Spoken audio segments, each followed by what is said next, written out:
Usa ka pagtuo, usa ka tingog, usa ka katawhan.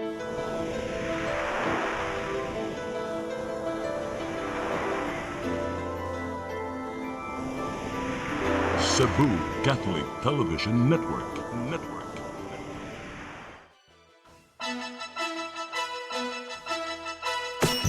Uluhan sa mga balita sa Sayri 47.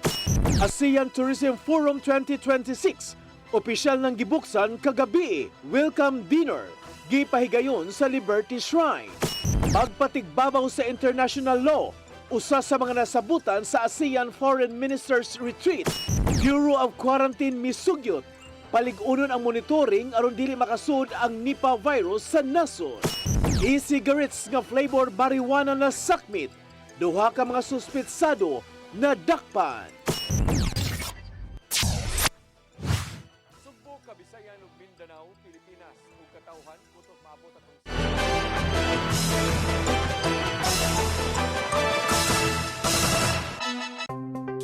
Discover the beauty of the Philippines.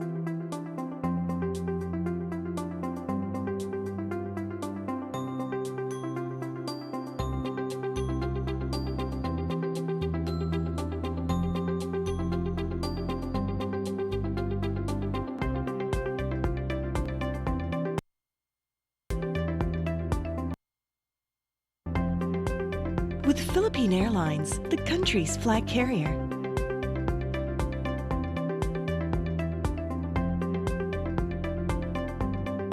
The airline that lets you feel the warmth of the nation.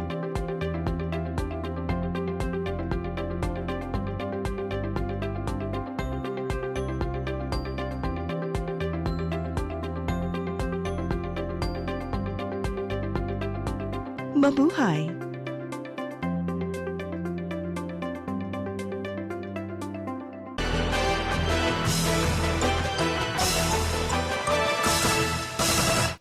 Sugbo, Kabisayan ug Mindanao, Pilipinas ug katawhan kutos maabot atong Sibya sa tibuok kalibutan maayong hapon.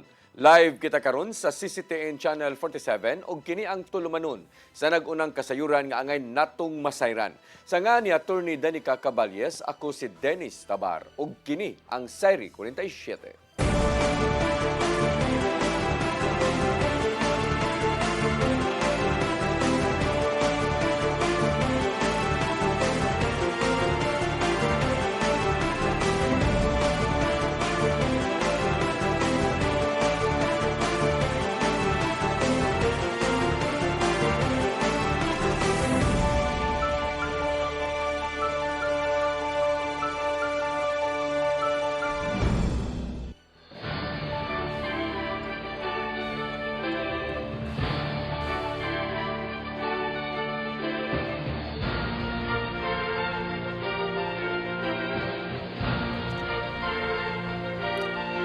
Ug karon sa kumpletong detalye sa atong mga balita, ASEAN Tourism Forum 2026 opisyal ng gibuksan kagabi. Pinaagi sa pagpahigayon og welcome dinner sa Liberty Shrine sa Dakbayan sa Lapu-Lapu. Usa sa mga nitambong sa kalihukan ang First Lady nga si Lisa Marcos.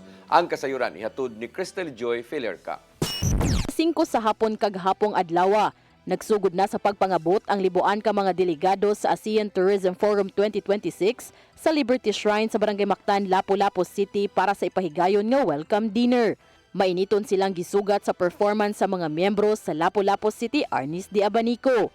Nitambong sa welcome dinner mao si Department of Tourism Secretary Cristina Frasco, Vice Governor Glenn Soco, Cebu City Mayor Nestor Archival, Lapu-Lapu City Mayor Cindy Chan ug Lapu-Lapu City Lone District Representative Junard Ahong Chan.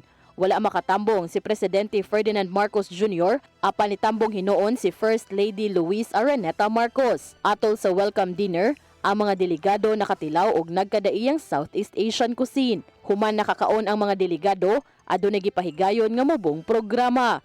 Kung diin gipakitaan ang mga delegado og performance nga nagpakita sa kultura sa Pilipinas. Samtang si DOT Secretary Frasco ang nipadangat sa mensahe sa presidente ngadto sa mga delegado. As we look to the future, the Philippines in invites all ASEAN member states and partners to move with us and be part of this journey. I share with you the sense of confidence and optimism that ASEAN tourism will continue to strive. Let our discussions lead to actions. Our cooperation bring lasting benefit to our peoples. Sa dihang gipatingog na ni Secretary Frasco ang gong katulo ka higayon uban ang mga tourism ministers, sinyalis na kini nga opisyal nang gibuksan ang ASEAN Tourism Forum 2026. Crystal Joy Felerca, CCTN News. Pagpatigbabaw sa international law usa sa mga nasabutan atol sa ASEAN Foreign Ministers Retreat nga gihimo dinhi sa Sugbo. Nakita sa DFA nga nagkalisod ang mga suliran may tungod sa seguridad sa Southeast Asia. Ang kasayuran ihatod ni Gian Navarro. Natuki sa gihimong ASEAN Foreign Ministers Retreat ang mga suliran bahin sa pagpatuman sa seguridad ngadto sa isig kanasod sa Southeast Asia ato sa pagsugod sa ilang panagtapok kag gihimo sa syudad sa Sugbo. Gibarugan ni Foreign Affairs Secretary Maria Teresa Lazaro nga halos nagkalisod na ang mga issue sa seguridad sa rehiyon. Gawas nini nagkaanam og kadako ang mga problemang nahiaguman sa mga nasod bahin sa pagpalungtad pa sa kalinaw gikan kini sa inilugay sa soberanya, mga utlanan, panaglali sa isig kanasod ug daghan pa. This year also carries particular significance as we mark the 50th anniversary of the ASEAN Treaty of Amity and Cooperation in Southeast Asia, which we call TAC. The Philippines attaches great importance to this milestone, noting that the TAC is a cornerstone of ASEAN's political and security architecture.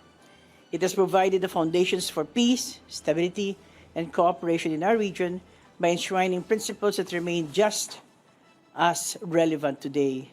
Respect for sovereignty, non-interference, peaceful settlement of disputes, and the renunciation of force or the use of force. Pipila sa mga nasabutan mao ang pag-ila sa nasod nga Myanmar isip sakop sa ASEAN, pagpahunong sa Code of Conduct sa ASEAN ngadto sa China ug uban pa.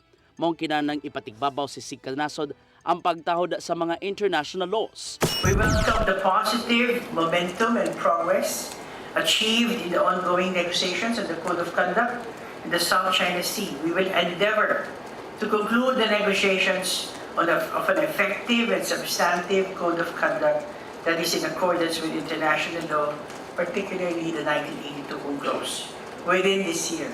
Gawas sa isyu sa seguridad, gisiguro usab nga mo resulta sa mga lihok kato sisikang gobyerno ang mga nasabutan sa matag ASEAN Foreign Ministers. Ilabi na nga daghang mga isyu ang giatubang sa isig kanasod gikan sa klima ug panahon, supply sa pagkaon hangtod na sa edukasyon. So these are translated to specific projects or programs that are implemented all over the country and also all over ASEAN.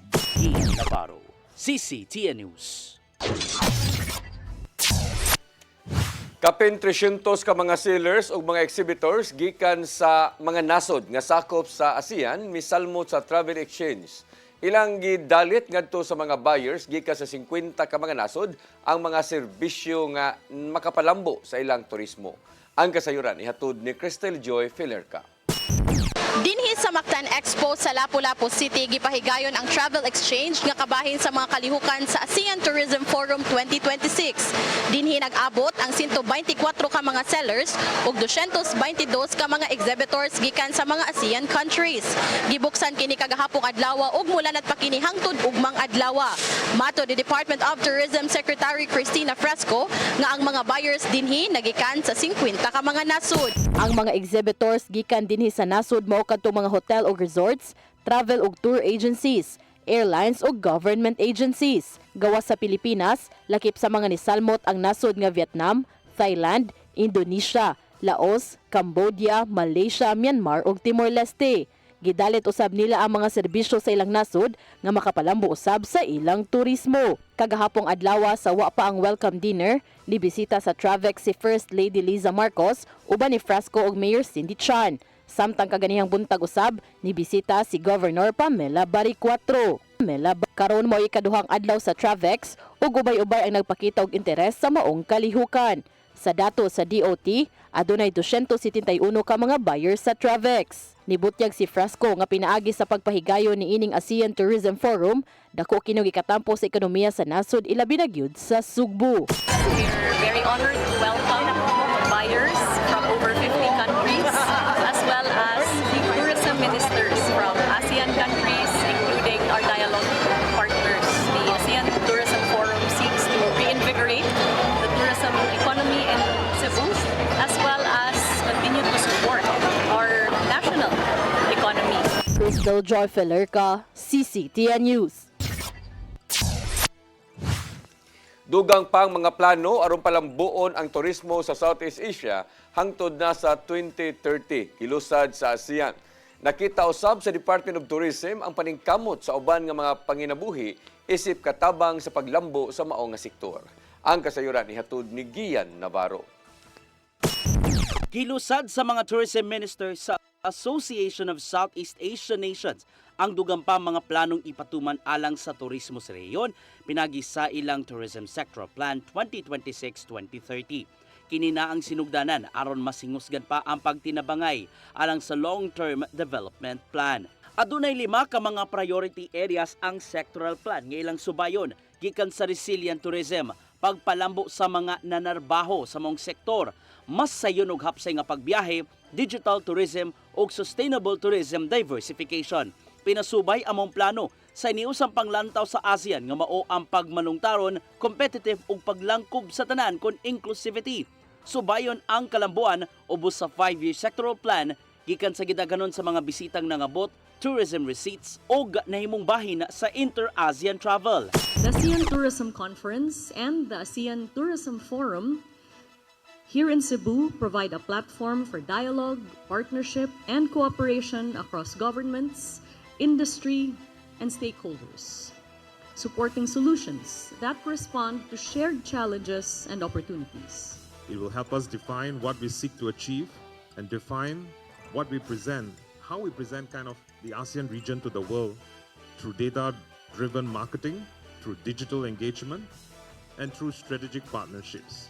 Human sa ASEAN Tourism Conference, gipaambit sa Pilipinas pinagi ni Secretary Cristina Garcia Frasco isip chairperson na mong plano ngadto sa mga tourism ministers. Sumapa niya nga usa ka tulubagon sa rehiyon ang pagpakusog pa sa turismo sa ilang dapit. Gani nakatabang sa mong sektor ang mga nanginabuhi gikan sa mga mag-uuma, mananagat hangtod na sa mga gagmayng patigayon. Pinagi kini sa gihimo nila mga produkto nga hayan mapaymuslan sa tanang mga bisita, lokal man o langyaw. To turn plans into outcomes, we must mobilize investment.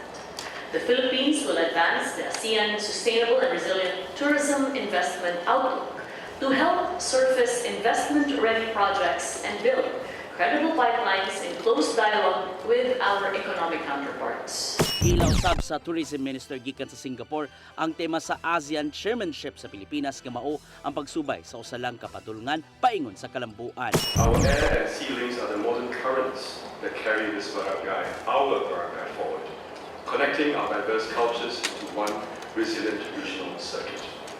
So Singapore is honored to serve alongside our colleagues in the Philippines to facilitate today's proceedings and to advance our shared mission. Sud sa upat ka adlaw nga mga meetings ug uban pa mga kalihukan, usa lang ang nimo pagpaningkamot sa mga ministro ug mga tourism stakeholders gikan sa 11 ka mga nasod sa Southeast Asia. Kinahanglang matagamtaman hangtod na sa yanong tawo ang resulta bahin sa kalambuan sa nasod ug sa rehiyon. Gian Navarro, CCTN News. Gikonfirmar ni Gobernador Pamela Baricuatro nga gidawat na sa Luginsan ang hangyo sa kagamanan sa dakbayan sa Sugbo nga himuong labayanan sa basura ang ilang landfill. Suma pa ni Baricuatro nga mismo si Mayor Nestor Archibal ang mipahibaw kaniya apan kasamtangan lang ang mao nga lakang.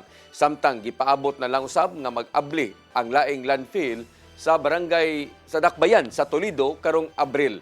Adto kini ilabay hangtod sa 600 ka toneladang basura sud sa usa ka adlaw.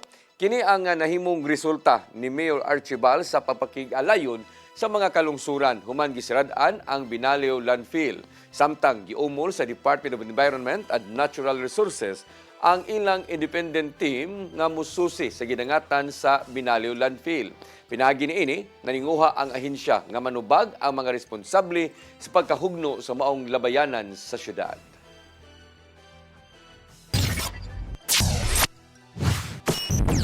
Mosunod, Bureau of Quarantine misugyot.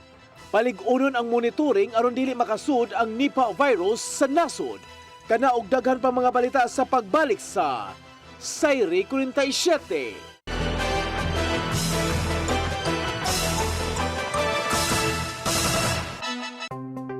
Discover the beauty of the Philippines.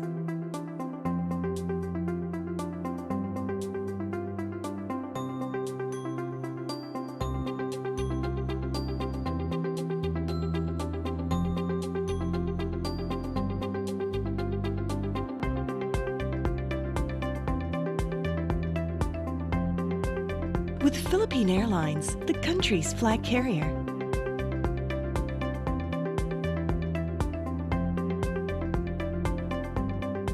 The airline that lets you feel the warmth of the nation.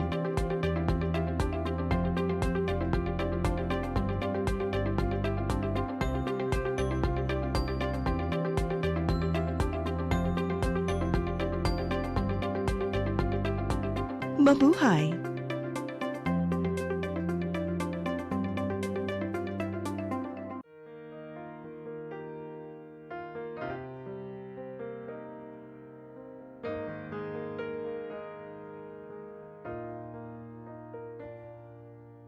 Heal me, O Lord, and I will be healed. Save me, and I will be saved. Heal me, O Lord, and I will be healed. For you are the one I praise. You are the one I praise. Sing it with me. Heal me, O Lord, and I will be healed. Save me, and I will be saved.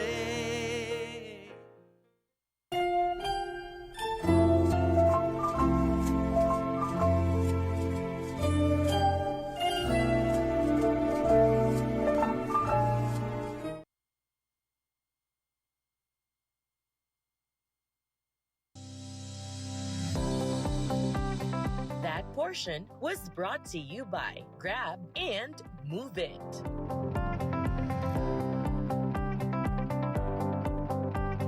Cine Cebu TV Network. Phil Products Group of Companies. DC Lex and FiberNet Broadband Incorporated.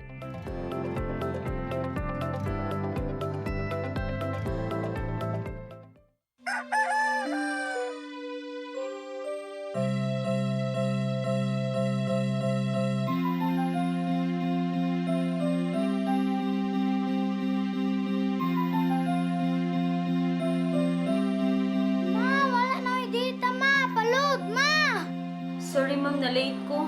Nangita pa mong gusto para internet sa kong anak ma'am. Ay wala na yung problema. Pag Sinisibu! Sinisibu, Sinisibu. For your internet connection And for the signal of your cable TV. so fast and straight, the transmission to your phone. Sinisibu! Sinisibu, Sinisibu. Offers you to have fiber optics. For your viewing experience, perfect and clear so far. So great and affordable for you to enjoy. Sinisibu. Cine Cebu Television Network Incorporated offers fiber to the home broadband internet bundled with fiber to the home cable TV connection. Cine Cebu Television Network Incorporated with its operation in Metro Cebu and the whole province of Cebu soon. And affordable for you to enjoy. Sinisibu!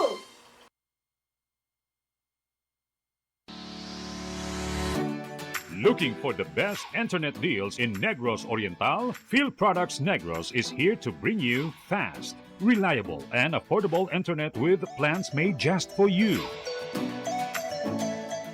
For as low as 899 pesos per month, enjoy speeds of 50 Mbps, perfect for streaming, working, or studying from home. Need more speed? No problem. Get 100 Mbps for just 1,199 pesos. 150 Mbps for only 1,499 pesos, or our fastest plan, 400 Mbps for just 2,399 pesos per month. Plus, you can add over 100 cable TV channels to your internet plan for just an additional 100 pesos per month. That's entertainment and lightning fast internet all in one. Enjoy no installation fees and start today with a 1,000 peso customer deposit. Call us now or visit our website to sign up with the Field Products Negros. You get internet that's affordable, reliable, and local. Field Products Negros, bringing you closer, faster. Call us at 0917-631-5240 or visit our website www.fieldproductsnegros.net or our Facebook page, Field Products Dumaguete. Subscribe now!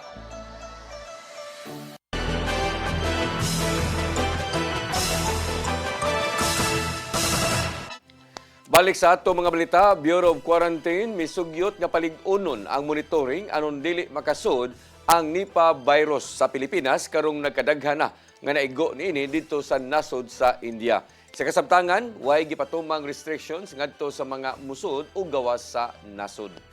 Ang kasayuran ihatod ni Gian Navarro.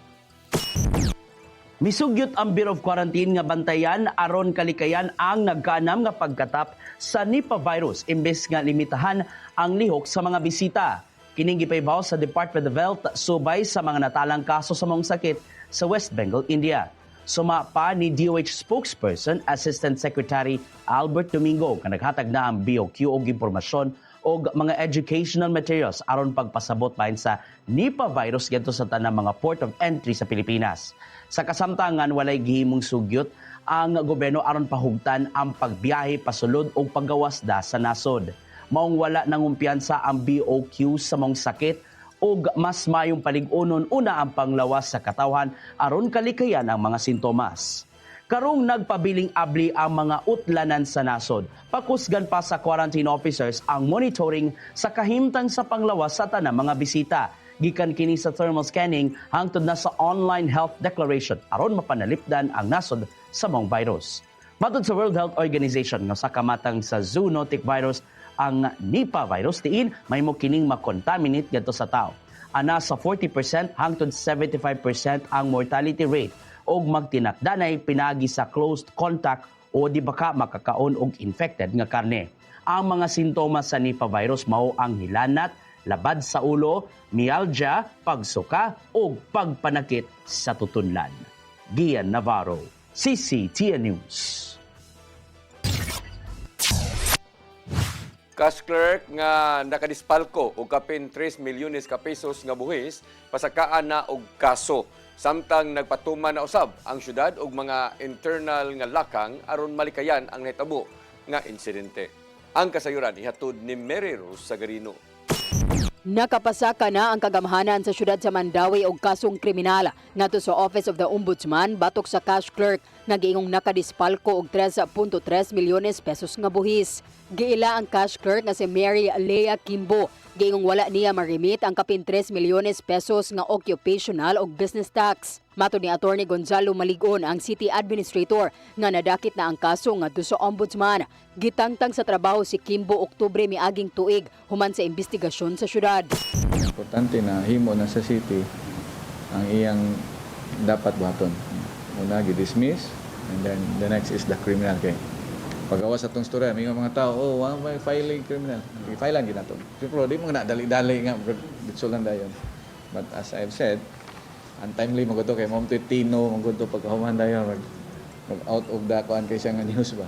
Nag-andam usab ang syudad sa pagpasaka og kaso sa laing duha ka kanhi trabahante sa City Treasurer's Office. Ang duha ka sub-collector giingong nasakpang nagbulos sa og 10,000 pesos nga kwarta, samtang ang usa ang nanghilabot sa opisyal nga mga resibo nga moabot sa 280,000 ang wala marimit nga buhis. Tungod sa nahitabo, gipahugtan sa syudad ang internal nga mga lakang sa City Treasurer's Office. Supervisory dapat ma-report dayon ang mga cash deposits sa labang tarungon po ba. Mas internal gyud, internal nga measures. Gi-improve na nila ang setup ng accountable officers. Mary Rose Sagarino, CCTN News. Pagtrabaho sa Mandawi City Government Center na balik na human nga nahunong kini sud sa pipila ka buwan. Gitinguhan nilang mahuman kini sud sa sunod tuig. Ang kasayuran ihatod pagbalik ni Mary Rose Sagarino. Gi-turn over kaganinang buntag sa WT Construction ngadto sa kagamhanan sa syudad sa Mandawi ang scale model sa Mandawi City Government Center. Nagpakita kini kung unsa ang mahimong hitsura sa proyekto kung mahumana. Sa bagong scale model adunay gamay nga kausaban itandi sa unang disenyo human makapasa na ang contractor og detailed engineering design. The meeting bago lang yun sa engineering. Siyempre natay sa bago man administration, no, it was designed and nag-layout before, so nailay gamay changes ba sa utilization sa space ba kani pwede ginani sa dili sa major nga change, is more of the interior ba, how the spaces will be utilized kani dapat palakdo ni siya gamay. Sa baguhay lang nibalik na ang pagtrabaho sa government center. Makahinumduman nga nahunong ang construction miaging tuig tungod sa ubang kuwang nga rekisitos. Gitarget nga mahuman ang government center sunod tuig. Gisugdan kini tuig 2024. Gusto niya mo nang gipahimo ang gipangayohan sila more catch-up plan. Gusto ni Mayor nga mahuman gid siya next year, or at least usable next year. Ang proyekto gipunduhan og 2.5 bilyones pesos. Gikan sa loan sa syudad nga 3 bilyones pesos sa Development Bank of the Philippines kun DBP. Kini natukod sa compound sa kanhi Cebu International Convention Center kun CICC o gilaraw nga mahimong one-stop hub para sa tanang opisina sa syudad o ahensya sa gobyerno. Mary Rose Sagarino, CCTN News. Gitataw sa Department of Interior and Local Government Cebu nga wa sila manginlabot sa uban pang award-giving bodies ngadto sa mga politiko. Subay kini sa mga nagpakatap diya sa mga social media post diin gihatagan og award ang mga mayor ug uban pang opisyal gumikan sa taas nila nga ratings. Matod sa DILG Cebu nga kutob lang sa local government units ang gihatagan nila og award ug dili ang mga opisyal. Pipila ka mga awards nila nga mao ang Seal of Good Governance, ingon man ang Good Financial Housekeeping, ang Local Legislative Award ug uban pa. Gitambagan sa DILG ang mga local officials nga timbang-timbangon nila ang mga nadawat nila nga mga pag-ila kung lehitimo ba kini o dili.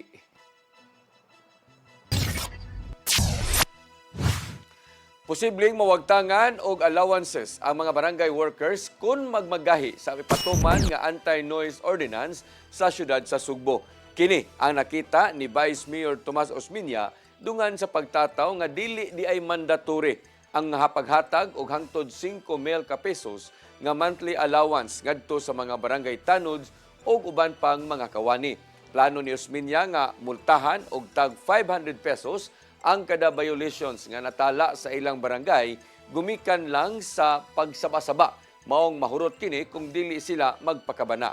Muhimo una og public hearing si Osmeña aron paghanay sa iduso nga ordinansahon ngadto sa konsiho. Gikan sa silot nga ipahamtang hangtod na sa mga exemptions. Suma pa niya nga kinahanglanon na ang anti-noise ordinance aron dili mag-antos ang mga nanabaho sud sa ilang panimay. Mosunod, e-cigarettes nga flavor marijuana na sakmit. Duha ka mga suspitsado na dakpan. Kana og daghan pa mga balita sa pagbalik sa Sayre 47.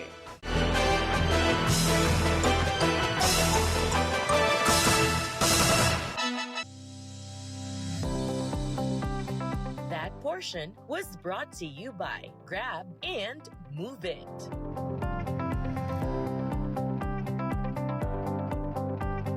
Cine Cebu TV Network.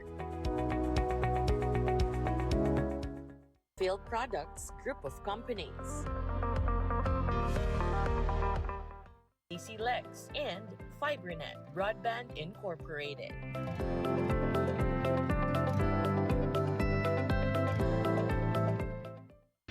Masin Country Lodge and Restaurant, located at Riverside, Mambahaw, Masin, Southern Leyte. Contact number 053-570-8858. Definitely countrylicious.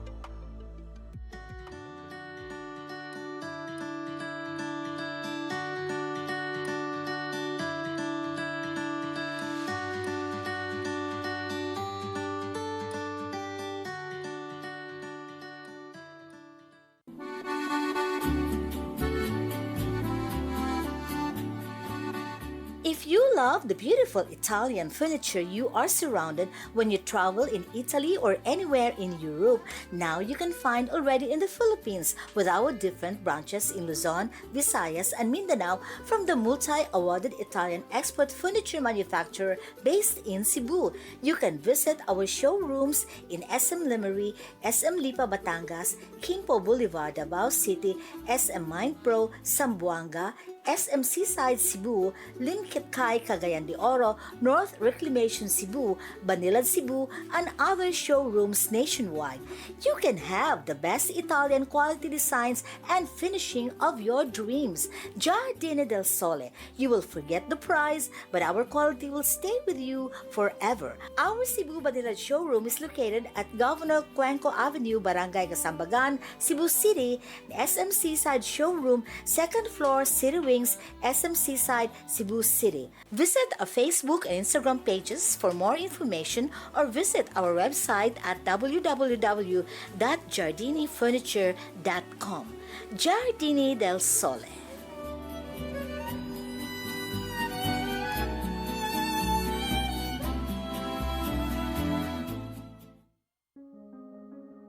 Nangita ka ba og wellness consultation ug preventive health support?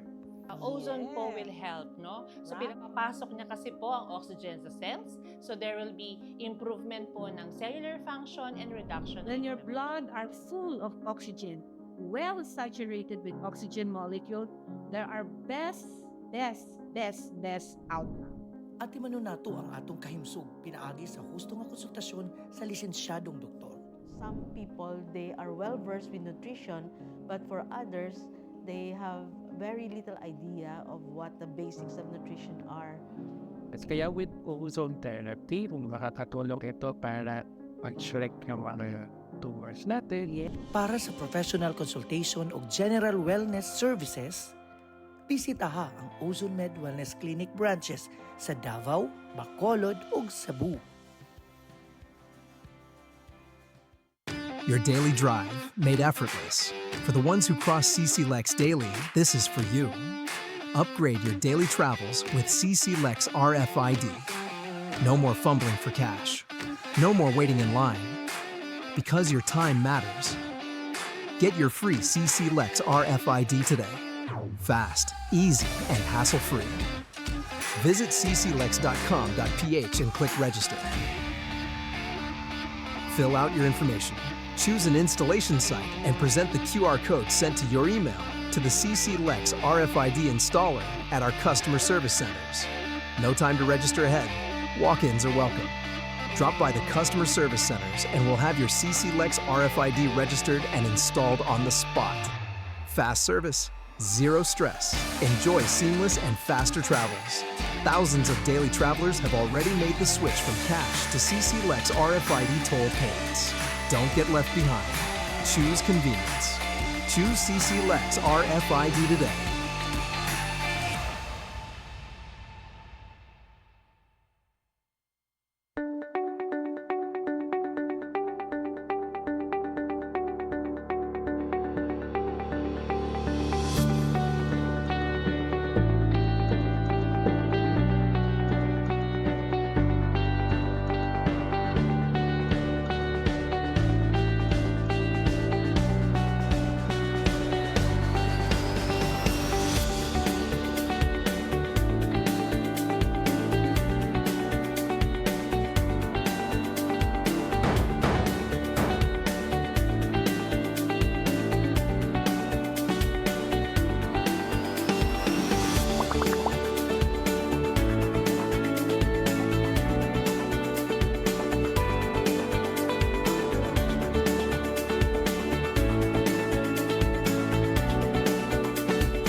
Looking for the best internet deals in Negros Oriental? Field Products Negros is here to bring you fast, reliable, and affordable internet with plans made just for you.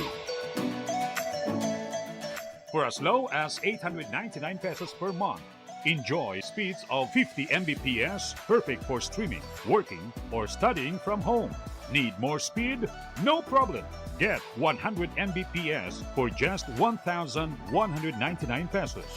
150 Mbps for only 1,499 pesos, or our fastest plan, 400 Mbps for just 2,399 pesos per month. Plus, you can add over 100 cable TV channels to your internet plan for just an additional 100 pesos per month. That's entertainment and lightning fast internet all in one.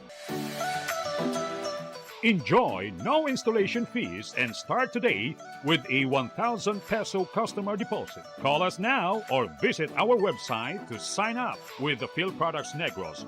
You get internet that's affordable, reliable, and local. Field Products Negros, bringing you closer, faster. Call us at 0917-631-5240 or visit our website www.fieldproductsnegros.net or our Facebook page, Field Products Dumaguete. Subscribe now.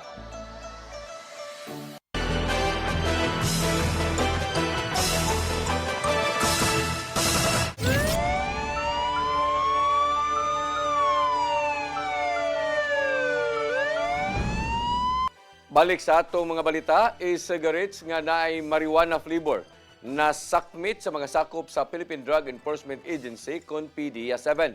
Duha ka mga tigpayuhot na dakpan samtang ang target nga maoy namaligya sa maong matang sa illegal nga drugas nakasibat. Ang kasayuran ihatod ni Arnold Bustamante.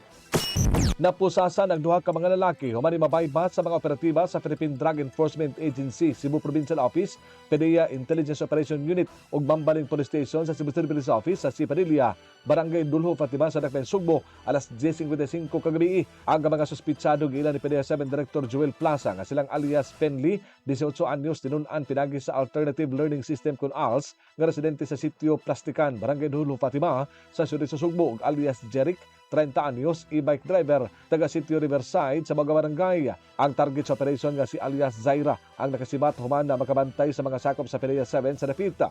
Nakuha gikan sa mga suspitsado ang 20 ka e-cigarettes nga dunisulod nga yellowish liquid nga gituan nga dunay tetrahydrocannabinol kun TCH nga matang sa illegal nga drugas gikan sa marijuana nga mo kantidad sa 50,000 pesos ug ubang nga mga ebidensya. Ang maong mga nasakmit nga illegal nga drugas giduso na sa PDEA-7 Regional Office Laboratory alang sa proper disposisyon samtang aga mga suspitsado kasamtangan nga gikustorya sa PDEA-7 Detention Facility.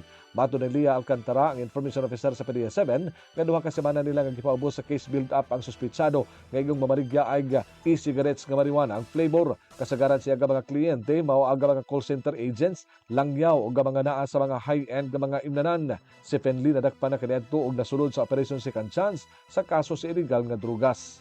Arnold Bustamante, CCTV News.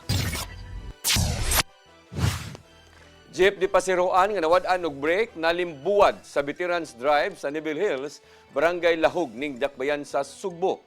Tulo ka mga pasahero na nga angol o gipangda sa tambalanan. Ang kasayuran ihatod pagbalik ni Arnold Bustamante.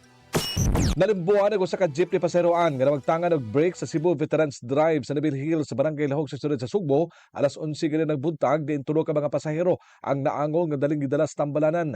Matod sa driver sa POJ nga si Rodrigo Sanchez nga duli ruta nga 04H kun Plaza Housing nga nakabantay na siya nga nabasiyo na ang iyang break nga tungod ani nakadesisyon siya nga iyang ibangga sa saydo kasakyanan. Tungod sa kakusog sa impact natumba ang jeep ug ang mga pasahero rini ang nangaangol. May pasabot si Rodrigo nga kung sa ubos pa niya gibangga ang sakyanan, dako ang posibilidad nga makalas silang tanan. Diha sir, pagtuwang na ko ana diha, adong tubangan Marco Polo. Nya tapos wala namang ko ilang idea kay nung kamutulog pa ko dito sa ubos dagan mag-damage. Diha na lang jud ko. Imo na lang yung gikwan? Wala mo tayo lang idea. Dasmag di mo na? Ko na lang dasmag dira. Pila ka mo pasahero nimo? 7 ka boxer. Sa may nagtabo sa mga pasahero? Ang gatong pasahero nako nga babae nga do ka buk na to sila pangos diri. Nya ang katong usa kay sige taon to gila kay napaod daw yang dugan sa kanang Sa lingkuranan ko siguro to sir. Si Rodrigo magduha na katuig nga nagmaneho sa mga unit og mitugan nga gikan pa sa alas 4 sa kadlawon siya nga nagbiyahe o ganina lang nawagtangan siya og break. Dali nga naabot ang mga ambulansya gikan sa barangay Busay o sa Emergency Rescue Unit Foundation kun IROF o gipangdala ang tulo ka mga pasahero nga nakaangkon og angol sa kalawasan sa Tambalanan. Si KJ Torrijo sa Lahog Fire Volunteer nga unang nakaabot sa dapit Bibutyag nga dili ra kaayo grabe ang nahiaguman sa mga pasahero. Ang IROF may nakaunang 10-3 sa area. Ay lagi cater tulok buok. Which is natong usa ka kining ikimo nagikimo usa ditulo lang ang duha nasa PTB sa Barangay Busay. Grabe sila sir? Ha? Grabe? Dili mo kayo ng grabe sir. Katong duha sir, sa grabe minor lang. Bato sa kining kuan subukas sa Sudlon. Pero okay na sila, dili na sila, conscious na sila sir? Conscious na sir. Kasamtangan nga gigustorya sa Traffic Enforcement Unit ang driver nga si Rodrigo o giandaman kini kasong reckless imprudence resulting in physical injuries. Arnold Bustamante, CCTV News. Mo kadto naglangkob sa atong mga balita sa Sayri 47 sa nga ni Attorney Danica Caballes. Ako si Dennis Tabar. Hangtod ugma dinhi gihapon sa inyong paboritong tulumanon, Sayri 47.